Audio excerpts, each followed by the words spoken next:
Oxirgi paytlarda mana shu so'z haqida ko'p eshityapmiz. Overthinking. Bu haddan ziyod ko'p o'ylashdir.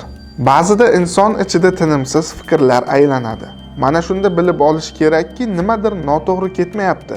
Shunchaki u odam juda ko'p o'ylab yuboryapti. Overthinking bu ongning sizni himoya qilishga bo'lgan urinishidir. Ong xavfni oldindan ko'rmoqchi bo'ladi, xatodan qochmoqchi bo'ladi.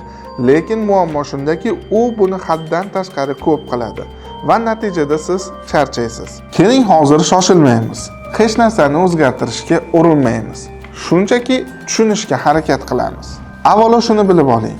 Fikr bu konkret fakt degani emas. Fikr keladi va ketadi, lekin biz ko'pincha fikrni haqiqat deb qabul qilamiz. Shu sababli qo'rqamiz, xavotirga tushamiz. Overthinking ko'pincha hamma narsani nazorat qilish istagidan kelib chiqadi.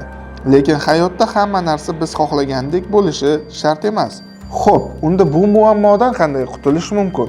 Dastlab fikrni to'xtatishni emas, uni kuzatishni o'rganish lozim. Undan keyin hozirgi lahzaga qaytish. Uchinchidan, hamma fikr ham haqiqat emasligini tan olish. To'rtinchidan, qarorlarni kichik qadamlarga bo'lish. Va eng muhimi, o'zingizga nisbatan yumshoqroq bo'lish. Overthinking zaiflikdan darak bermaydi. Bu sezgir, chuqur o'ylovchi insonlarga xos holat. O'zingizni ayblamang, o'zingizni tushuning.